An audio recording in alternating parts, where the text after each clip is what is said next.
You're listening to an episode recorded during the time Innovation Fuel was part of University Canada West. We are proud and grateful for the work we've done together, and we want to thank the university for being in our podcast. We are now excited to continue the journey of Innovation Fuel into its next chapter. Thanks for listening.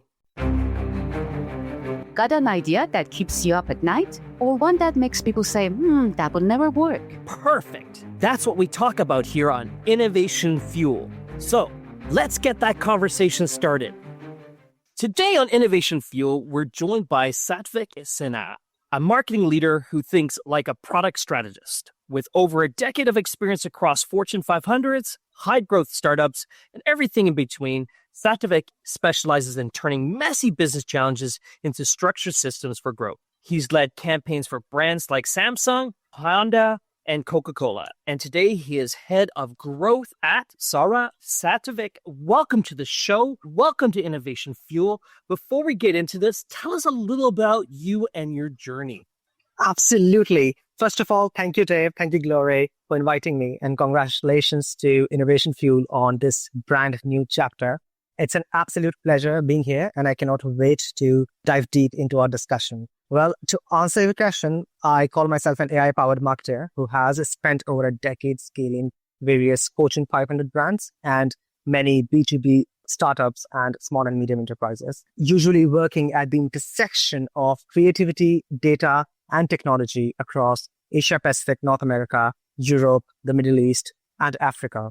So as you mentioned, I've worked with names like Honda, Samsung, Coca-Cola, and Reckitt Benckiser. I've also worked with some of the biggest agencies in the world, like IPG Media Brands and Tail Worldwide, which is a part of the Samsung Group. And that sort of gave me the chance to understand campaigns and growth strategies across very different markets and categories. And today at Sora, I help small and medium enterprises navigating the world of marketing, artificial intelligence, and technology in the most efficient way possible, building strategies and systems that are practical, data-driven, and designed to adapt. And that experience has instilled a belief in me that marketing is a system of various levers that you need to pull and push from time to time, and all of it goes far beyond a set of campaigns as most brands see at today.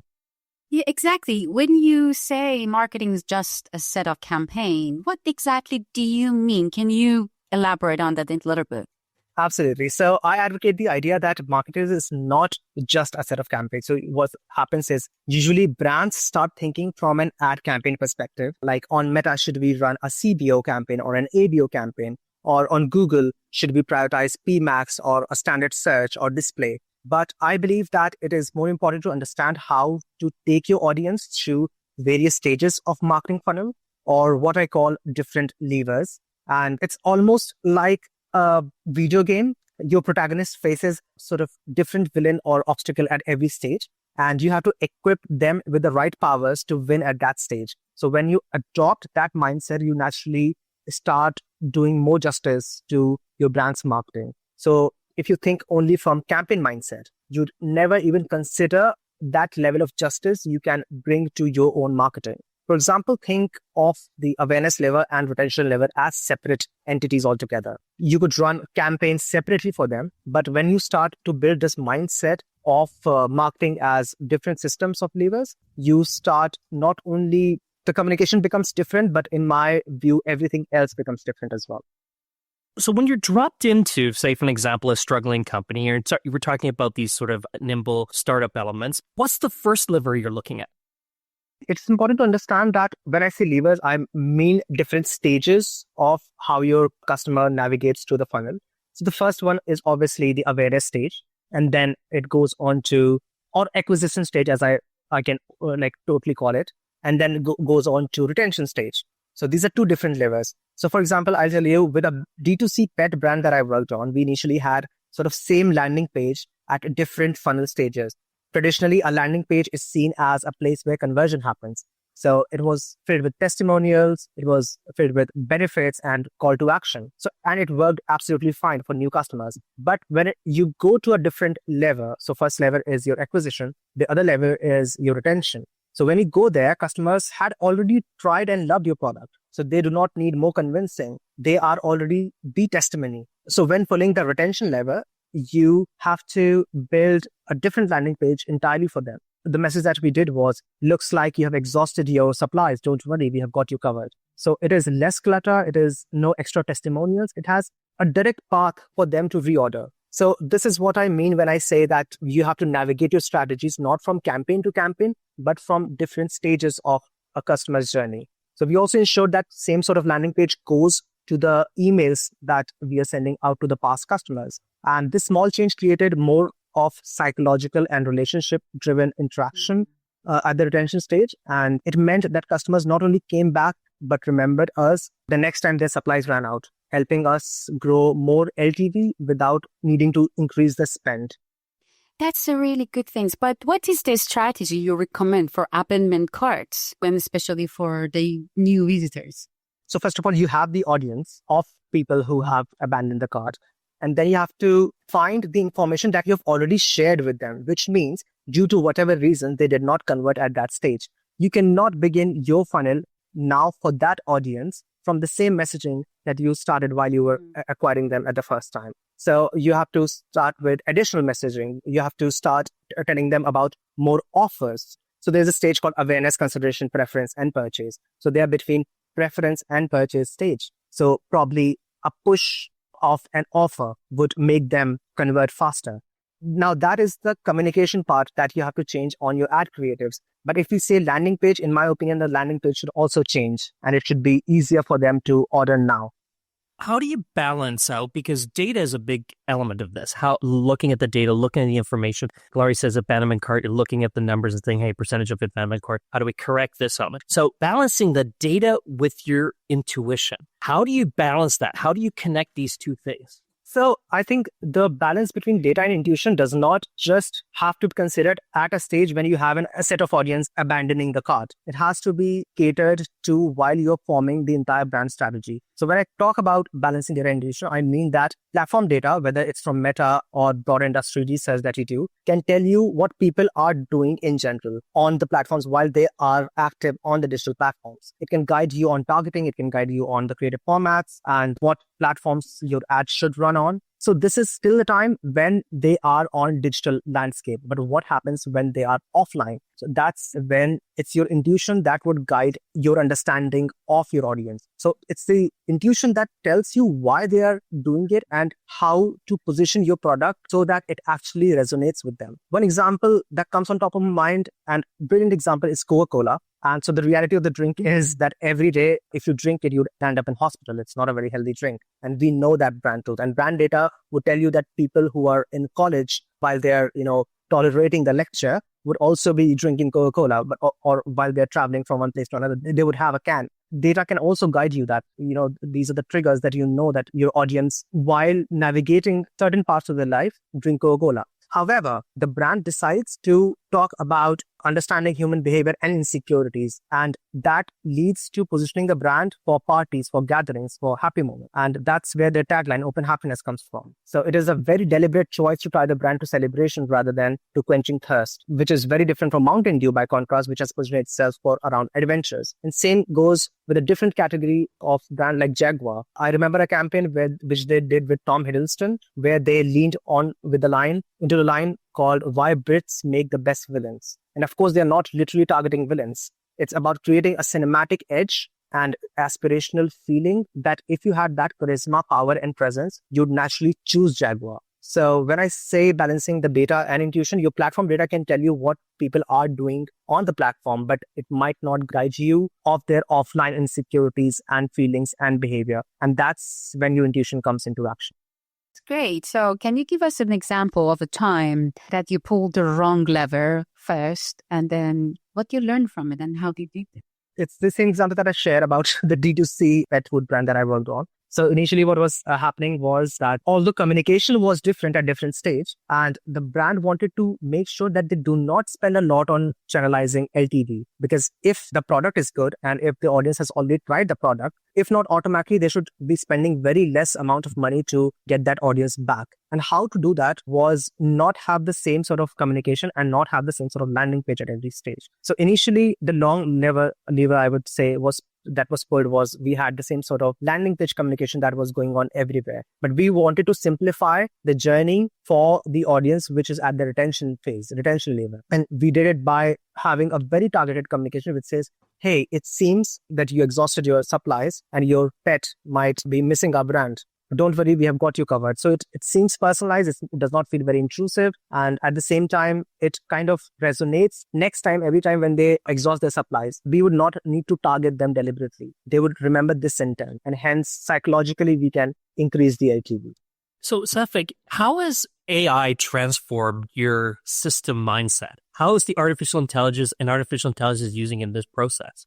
So when it comes to artificial intelligence, there are few things that I keep on top of my mind. Is it there to replace a function altogether? Or is it there to have a direct impact on few things that are not going the right way? And that's how we realize that, at least for the brands that are heavily reliant on their sales funnel, that you need to have a sales team to call people from your CRM and to close them. That's where AI can be implemented. So it's not entirely a part of marketing, but yes, it can benefit your sales funnel. And when it comes to AI in general being implemented at, let's say, Meta's end or Google end, I believe that they are making it more accessible for small businesses to not rely on agencies, to not rely on external partners to run their ads. So currently, this is in marketing, this is the current landscape that I see.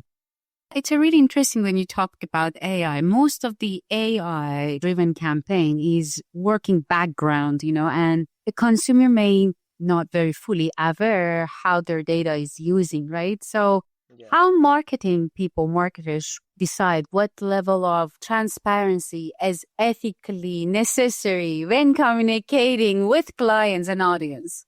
Okay, so if you're talking about ethical use of data here, I believe that the line is very situational. And in my opinion, at least for brands and marketers, it is very blurred and it has to be judged case by case. There's no set algorithm that anybody can follow. But it is to be remembered that when it comes to something deeply personal, like mental health or medical history, seeing ads in the space can feel really intrusive. So if you're searching for therapist and the next day you saw an ad for a gummy that claims helping with sleep or depression, it might not be really intrusive, but it can feel very intrusive and it is incredibly personalized. So as a marketer, I prefer to stick to the data a user knowingly provides. And when it comes to like artificial intelligence, how platforms are evolving, I believe that today, the reality is that it is often not in marketers' control. It is the hands of platforms like Meta and Google. They exactly know which micro segments are more likely to convert. And in the age of automation, that the facilities of automation that they have provided to the advertisers, especially in the case of current automated targeting, they will make the decision for you. It's the Meta and Google that helps you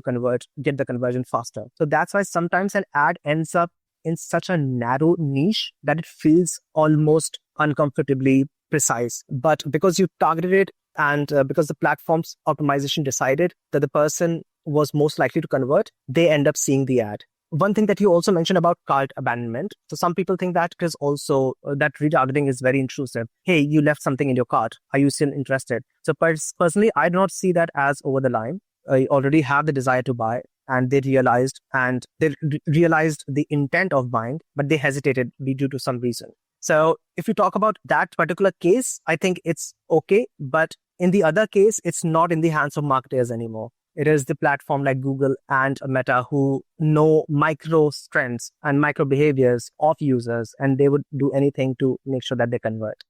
So in the world of marketing, and even thinking of the world that when we're teaching in a classroom, we're thinking about market forces. And you're talking about market forces, and the supplier market force is Google and Meta here, which they're controlling of ad space. With so much competition for attention online, what's been the most effective way that you've found to make a brand stand out in this crowded space? So in a crowded market, it goes without saying that the quickest way and probably the most impractical ways is to take the market share by pumping big budgets into paid ads, bidding higher than the market players. But let's face it, it is not for everyone. It's not a luxury that everyone can afford, especially small and medium brands. So we need to start with precision and not with volume. The first step is to obviously understand who exactly is making the market crowded and where they hold the strongest ground.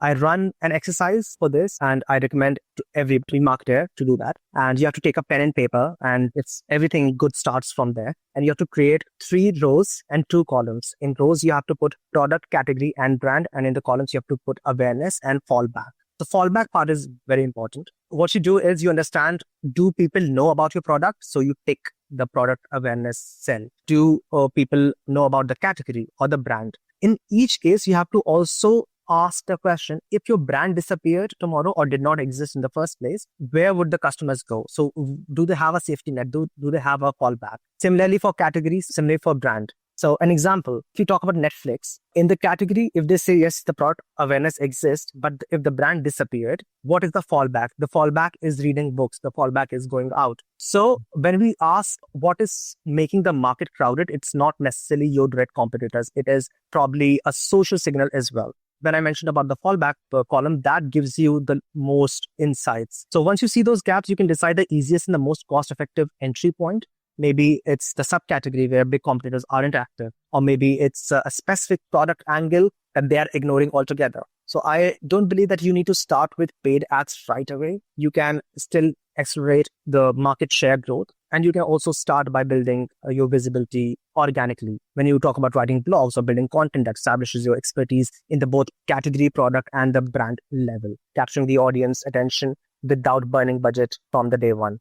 That is very interesting, but I still have one more ethical questions about AI-driven. So there is a critic saying that AI-driven ads is fuel consumptions and unsustainable growth. So how do you respond for the ethical critics, especially related to sustainability and consumption? So be it AI or not AI, it's marketing and advertising. And this is something that I recently wrote about on LinkedIn as well, that it has been so far a department of manipulation. And I'm reminded of one of my favorite shows, Mad Men. If somebody hasn't seen, they definitely should. Yes. It's the show that teaches you more about human nature and advertising than most of the books can. So there's a scene where there's a man who is fundamentally against capitalism. Asks Don Draper, our protagonist, the creative director, how do you sleep at night? And Don Draper replies, on a bed full of money. So it's hilarious. It's really hilarious.